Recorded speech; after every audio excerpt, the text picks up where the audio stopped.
Welcome to the Find Your Leadership Confidence podcast with Vicki Nedling. You are about to discover impactful lessons that help you grow as an individual, grow your confidence, and find the positive and good within you, so you powerfully and authentically become the best version of yourself. Be sure you visit our website at www.findyourleadershipconfidence.com. While you're there, subscribe to us via your favorite network. Now tune in, get ready, and enjoy the journey of emerging as a leader of exception in the 21st century. Welcome everyone to the Find Your Leadership Confidence podcast. I'm your host, Vicki Nedling, coming to you from Roswell, Georgia. Well, the goal of the podcast is to share topics and guests that will empower you to grow as a confident leader and take you and your business to that next level. I'm excited today to have my guest, Swire Ho, and let me tell you about him. He is born and raised in Hong Kong. He immigrated to Los Angeles in 1996. He is a proud Chinese American who speaks Cantonese, Mandarin, and English, which are all hard languages. He trained as a sound engineer working at a recording studio and entertainment agencies before starting his own firm, Hellman Production, Inc., in 2003 in Los Angeles, California. Swire and his team successfully produced attractive, personalized DVD and CD cases and custom merchandise like t-shirts, earning a score award in 2009 for small business success. Congratulations. His business eventually grew so popular, he decided to sell Hellman Production in 2013 to focus exclusively on the promotional product industry. So our title of the episode today is, How Should I Network in Business, both personally and virtually? So we had to learn both of those things in this past COVID 2.5 years. Please join me in welcoming Swire Ho. Thank you so much for the warm welcome, Vicki. You are so very welcome. I'm excited about this. You know, in my days of working for UPS, I had used promotional products quite often. And so I'm very familiar with how valuable they can be for building relationships, sustaining customer relationships. So that's a lot of our focus is going to be today. But I always start out with the easy question. We're not going to get into the meat of this. I said that you live in Los Angeles, but you know, whereabouts? Los Angeles is crazy. Do you live in the craziness of the downtown, or are you in the outskirts of LA? We moved to the suburb. Like I'm in the eastmost city in small town named Claremont right now. Oh, so yeah. Moving away from the city. Yeah, you still have the beauty of the traffic. But, you know, the virtual world made your Los Angeles not so bad to live in, just like in Atlanta. The traffic had dissipated for a while. It's all back now, but for a while. What type of free resources are available for a small business owner? I think it's definitely more, and if you find, you know, the different platforms that are available right now, certainly a lot more than what I started my first business in 2003, which you have to really go find them. But right now, if you have your computer, I would say almost 90% of the resources is there. So you can go on YouTube, you can go on LinkedIn, they can tune into your podcast, Vicki. So I think starting a business right now, I would say is somewhat easier to find information than, 20 years ago. Yeah. And the competition makes the pricing, I guess, a little bit better as well than whenever it was first started. So how do we network in business effectively? I think it changes a lot too. You know, for me, I'm still finding my groove. I'm back to some in-person meeting, but still not fully comfortable if I walk into a room of 200. It's still, for me, it's still, I don't know, I'm getting back to it. But before, I loved those big meetings. You got to do a lot of introduction. You got to meet a lot of interesting people. But I think to answer that question, we have to first identify our goals for attending a networking meeting. A lot of people, when they go to networking, they might go a few times. They say, "Oh, it doesn't work for me. I passed out all my business card. I got a lot of business cards. Didn't know what to do with that." Before you actually attend your first networking meeting, if you haven't been for a while, you have to develop a game plan. Or if you're like me, you're kind of shy getting into a big group of people. Have your goals set up before you attend the meeting, so that these are the goals that I'm there for, and I'll at least make those goals before I venture out to get more drinks or talk to friends that I know and things like that. Because if you're going to a business networking, you are going there for business. You might have friends or people that there. It's good to mingle with them, but don't forget that your goal over there is to do business. Yeah. It's really good to have that elevator pitch, because a lot of times, I know the networking meetings I go to, you don't have a lot of time to chit chat with.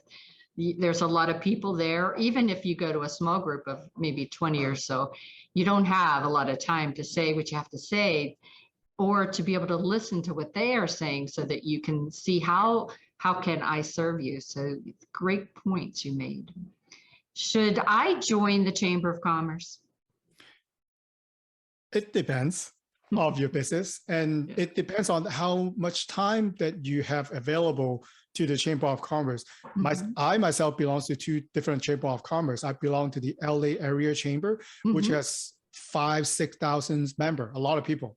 And also belongs to my local chamber, Claremont Chamber of Commerce, which is a smaller local type chamber. So different dynamic and different goals and objectives I have. With the LA chamber, I get to meet really a lot from, solopreneur all the way up to biggest business in LA.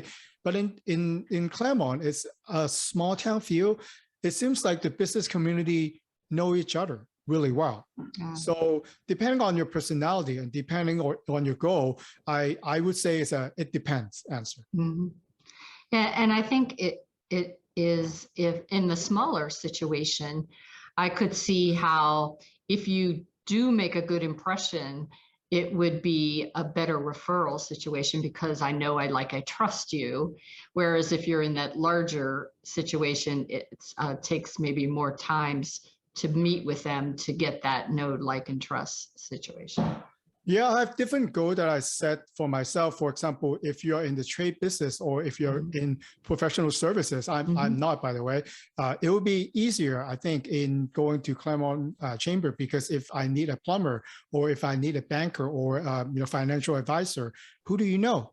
Then the chamber, if they know you, because it's a small group, there's only a handful of people that is available, versus if you go to the LA chamber, there's a whole Rolodex of financial planner, promotional product company. So I think it's good and bad, but I think there are more potential bigger opportunity in a bigger chamber. My suggestion for everyone who is listening is not to get away from people whom don't have immediate needs for your service. He or she might know other people that will be a dream client of you. So even if you pass out a business card, that person would never buy your product and services. Do get to know that person, spend a little time with them, and then you can ask that question, and let them know who you'd like to be contacted. Do you happen to know those people? Would you mind to make those introductions for me? You'd be surprised if just asking those simple questions could lead you to other opportunities within the chamber. Very true. Very true. So how do I find and connect with my target audience?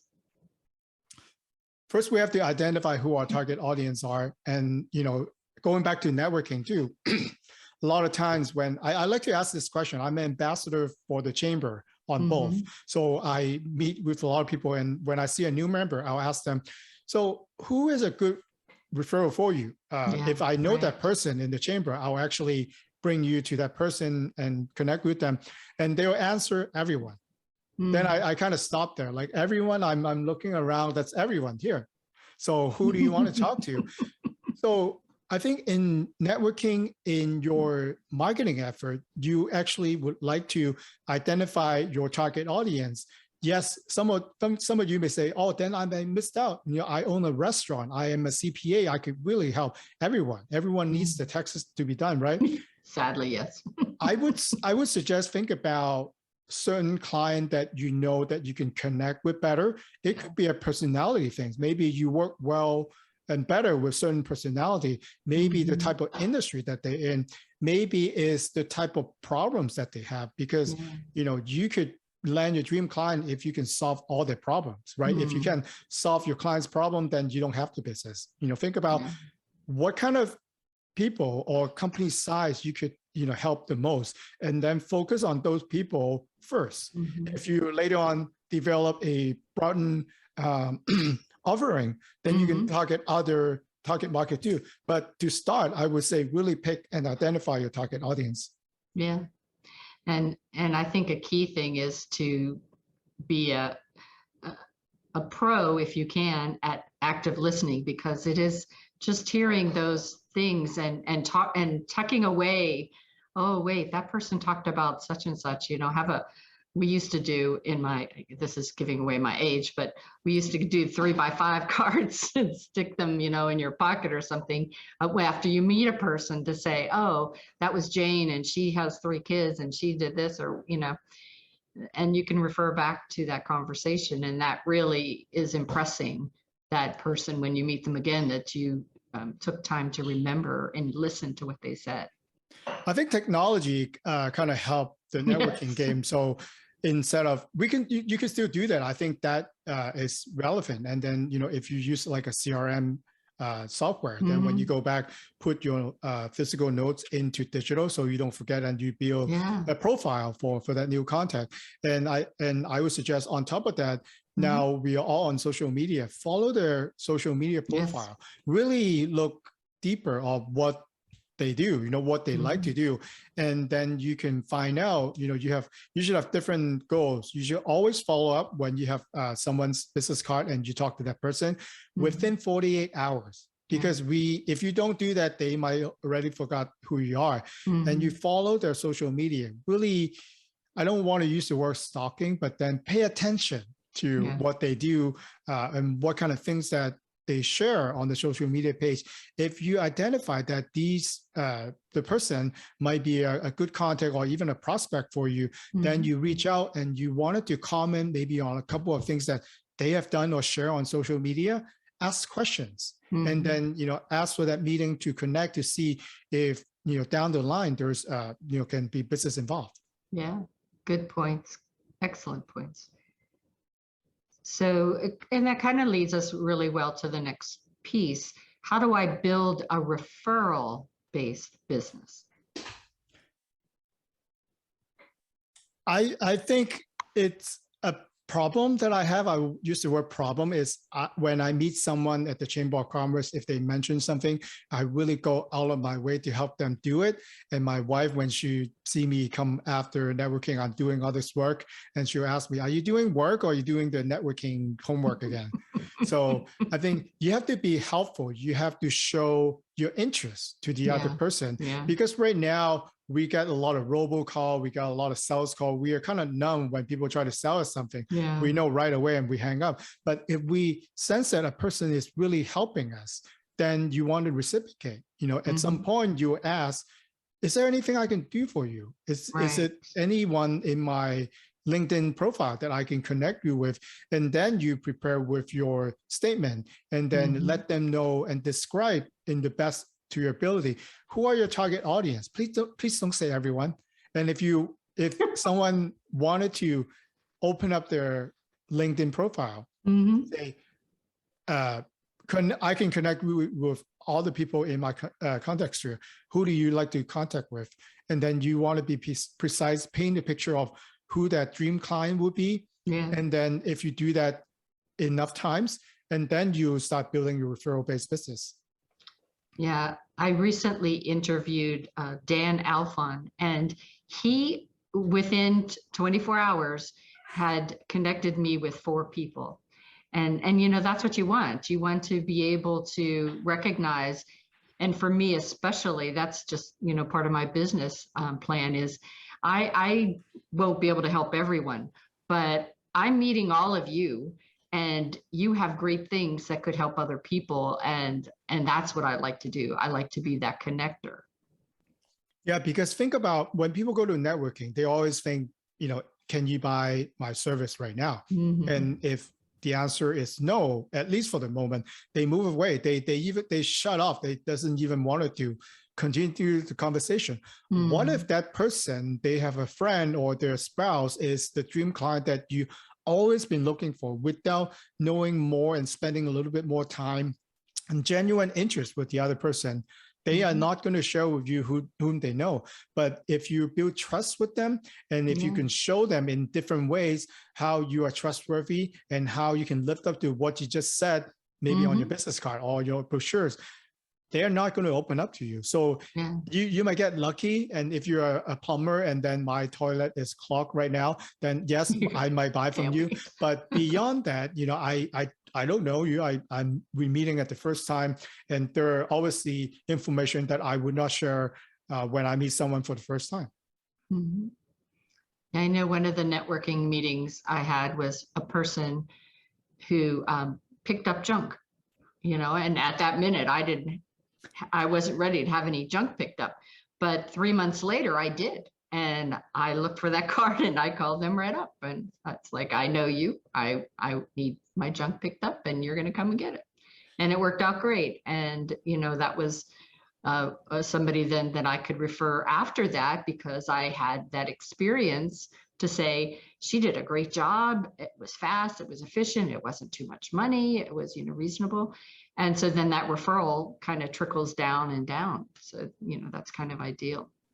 Vicki, you brought up a good point, especially, going back to the question, should I join the Chamber of Commerce? Mm-hmm. What if you develop a name in the Chamber of Commerce? You are the person in your industry, and you actually have helped certain member to do work, whatever that could be. If that member starts saying good things about, working with you, how would you think that, kind of help your referral-based business? Because, for example, that maybe there are two people removing junk that you met at that meeting. One has more people saying, oh, I've worked with them, they're really great. And the other one has no feedback. Which one do you think you will go with? You'll probably, in our case, going with the one that has a lot more review and people talk about them. So every chamber is different, but do attend some meeting to see if the dynamic, if the type of people you think you can connect with. If it's not, I'm sure that there are other chambers available, maybe not even a Chamber of Commerce, maybe an association that belong to your professional category. That might be good to consider it going to networking as well. Yeah. And I know that you are aware, but joint venture collaborations are also another way. Because sometimes with the networking groups, if they will only allow one person of that industry in the group, so there's, I guess, little competition. So, with joint venture, they're all, everybody's there, and that's where you really can get the ability to spread your reach, I think. Yeah, one thing that I joined Chamber of Commerce, like you said, Vicki, is to find partners, because I'm in the promotional product business. But sometimes when I bid on contract, the client would also want PR services. They also want graphic design, which is something that I don't do. What if I could find a like-minded chamber member who is in those categories? Then we could actually partner up to bid on a bigger job than normally if myself could not be able to do it. So I think these are available. If you find the right chamber that is right for you, you open up a lot more opportunities in there. That is great. That's great advice. So, and again, it's just like all fitting in, the power of partnering and how having a power partner can help you grow your business. I think it's easy to say, but then when you actually do it, people have a different mindset. They have to accept, you are sometimes taking less for your job, but would you rather to take 100% of nothing than to take 60% of something? Yeah, it's a sales mentality, right? But like I said, not every business and not every personnel can be partners. You really have to find one that share the same value. Maybe you're a really straightforward person, and the other person is very laid back. Then that the work mentality might not work. Find someone that you can work with. Then you could be partner. Share to each other how you like to work. What, and then there's a good point to say the target audience. I'm trying to target this type of industry, this company size. Oh, yeah, me too. Then then you have the right fit. What if you're targeting jobs that are over $100,000, but then your partner only take jobs up to 500? Then it might not be a good fit. It's nothing wrong. It just means that you might need to find another partner that is in line with what you're trying to do. Right. Yeah, I think whenever you get that click of that connection, you should, run with it, because great things could happen, right? How do I make a lasting impression for my business? And I think this kind of goes to your products that you do, your job, your business. I think you could, again, going back to answering the ideal client. So with your business, who might you best serve? If you have the best product and service in the world, but then if you are targeting the wrong demographics, then you have no business, and you probably go out of business too. It's sometimes the most difficult part is to focus in business. We all trying to do everything all the time. But if you look at some of the biggest company out there, they're very niche. Sometimes they only serve a small demographics, but these are the customers that will use their product and services over and over again. To make the impression, you have to think about your target audience. What kind of magazines do they read? What kind of podcasts or videos do they respond to? Maybe what kind of events do they attend? Once you answer those questions, you could actually have a game plan. These are the type of events that I go to, and this is where I should advertise, and this is the type of gift that I should send them, because these are my audience. So I think it's a question that everyone can answer by knowing who they are targeting. Yeah. So we didn't really touch on this, but I think that, having brand recognition and, a leave behind is often great, because as you said, I might not need you or what you do right now, but a year from now I might. And if I have something sitting on my desk that you supplied to me, or some business supplied, you might then call on me. Oh yeah, I remembered that, And so how can your product promotions help a business grow their brand or the awareness of their brand? We are talking about a tangible product. It has to fit within your brand guideline.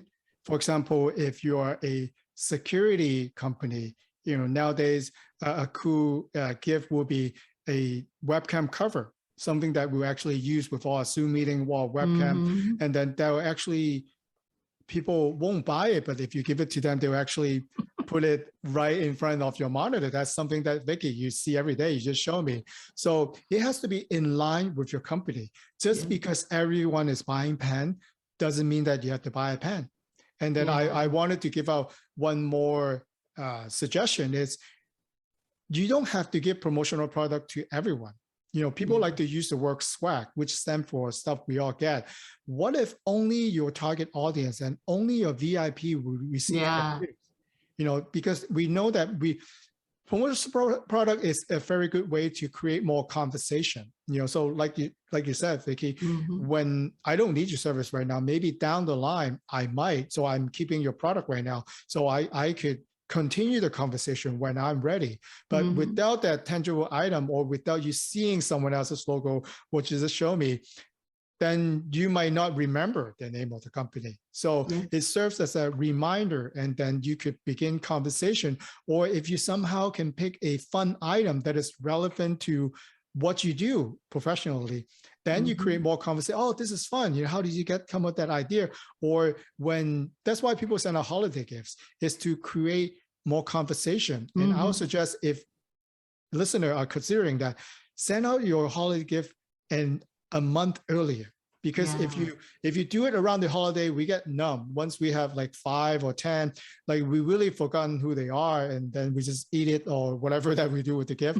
But if you're in sales and business development, send it a month earlier than the holidays that you're aiming for. And then you wanted to follow up with follow-up call. And maybe if you are trying to promote something during the holiday season for your company, then it's a good time to start the conversation. So you want to give with a purpose. You know, it could be just to strengthen the relationship, to thank someone that they have you know, do something for you, or just keep the conversation going. You know, you wanted to, I don't want to hear from my insurance agent one time a year just because I need to renew. Maybe you want to check in to see, maybe I've grown my business. Maybe I purchased 2 other company vehicle. So without checking in and without that gift to spark the conversation, it's kind of hard to, you know, cold call someone and interrupt in the middle of the day. Excellent. That's a good point. So the last question before our rapid fire is, what advice would you have given your 20 or 30-year-old self? Let's just slow down. I still am wanted to do a lot of things all the time. So I would talk to myself probably then, you know, slow down, you know, make sure that you look around to see what's available. You can only do maybe 1 to 2 things well, and you can't do everything well at the same time. Right. I think COVID taught us that. We all, I think, needed that lesson, and it forced it on us. And it's a very good point. Okay, so rapid fire is where I just give you a word or phrase, and you just respond however, whatever comes to mind. There's no right or wrong answers. What is the hardest lesson you've ever learned? It's to do more with less. Yeah, that's a good one. Power of flexibility. Well, you could go with the flow, or you could get blown down by a setback, you know, kind of like a tree example. A tree is strong, but then, you know, when it's a strong wind, the tree is the ones that who fallen first. Yeah. The willow bends, does not break. So how often do you focus on customer retention each week? Every single day. You know, every time when I write up an invoice, I actually pay for it, I already plan for the next step, how and schedule on my CRM. When do I follow up? When do I check in? And when do I plan for the next step? You know, that's something that you wanted to plan for a customer journey before you actually start prospecting. Now, I know that you had pointed out that the promotion is unique to the company or to the individual, but what is your top seller for this past year? My top seller for this year, you know, funny you mentioned it, is, you know, related to employees retention, because of the great resignation keywords that we have. A lot more HR department actually upping the budget, sometimes 3 times the amount what they normally would spend to. They have questions of how do we build a team culture? How do we make sure that we connect with our employees? We don't have our team huddles every Friday anymore. Now we're doing it virtually. How do we stay connected, and how we are able to make everyone feel like they work as a team? So coming up with a lot of different ideas for team loyalties, a lot of apparel projects, I would say. You know, if you wear a apparel item that has the company's logo on it, you feel like you're a part of a team. If you are a part of a team, then you work stronger, you work longer hours. You probably, you know, depending on the person, I will take one up for the team. You know, that kind of mentality is something that we don't see it as much nowadays. You know, people are all for themselves, and, you know, who is still willing to take one for the team. Yeah. And I have found that in the project, one of the projects that you and I talked about earlier that I'm on, and my team, a lot of them are out of India. So, you know, it's not like, oh, well, good, we did a great job, we're going to have a pizza party on Friday. But, you know, part of my team can't be part of that. So that's a very interesting concept that you're talking about, of how do we build that team loyalty across the world? Yeah, it's fun. It's different. We are living in a different world right now. There are actually a couple of examples that I've done for a worldwide workforce, and how you can actually have a cocktail hours even if you're on Zoom. That's something very interesting. I have done this. It's fun. It's different, but then you get to know a person better once they're not in work mode, right? You can actually see who's behind that person. I always work with them. They're very professional, but in real life, what are they like? Yeah. So I'm thinking that somebody is going to be having to drink at noon. Oh gosh. And what would you like to be remembered for? Creative, I hope. So people come to me for ideas. I always give them crazy idea sometimes. And if, the goal is to still be creative, if not, you'll get left behind, especially in our industry, because the question you asked me, number one question people ask me is what's the best product for my business? And I have to be ready every day to answer the question. Yeah. You have to know your products too. And I think that's a good message for everybody, all of us, to know what our products are.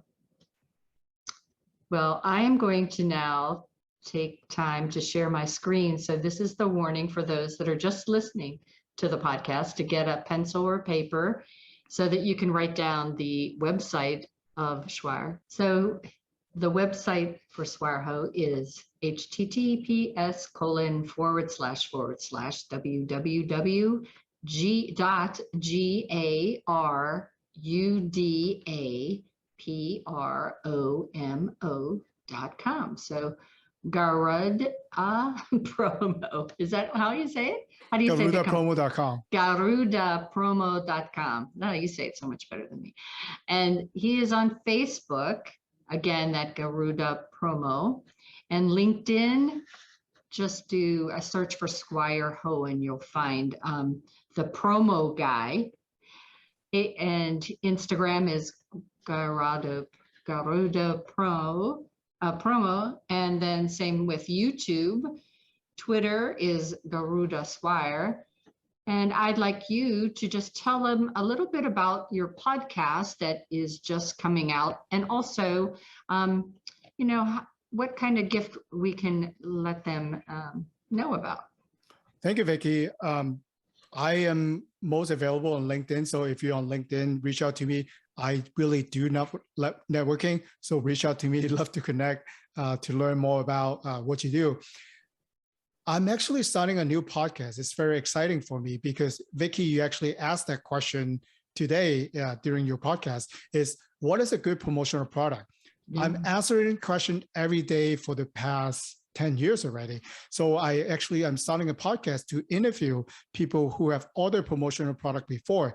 And now I'm turning the table around. I'm going to ask them, what type of promotional product did you buy? Why did you buy that item? Yeah. And most importantly, I want everyone who are interested to share that the item actually works for you. What type of advice would you share when other people are trying to search? So I wanted to kind of use it like a crowdsource type of answer. So now, if I have a lot of people, let's say from the construction industry, sales development or car dealership, these have worked for them. If you're in related industry, you might want to listen to this episode. It kind of help offload some of my work because I think people would like to listen to other real life user instead of listening to me every single day. So I think this is a nice format, and if any listener who have ordered promotional product before, I would love you to be a guest for the show. Yeah. Do you have an email that they could email you if they have some ideas? Yeah, it's Swire, SWILE at GarudaPromo.com. So Swire at GarudaPromo.com. Awesome. Well, it has been wonderful speaking with you today. You are a wonderful guest, and I want to thank you for sharing your story, your great tips, lots and lots of ideas that we can use to be able to retain our customers, to be able to use those promotional products effectively.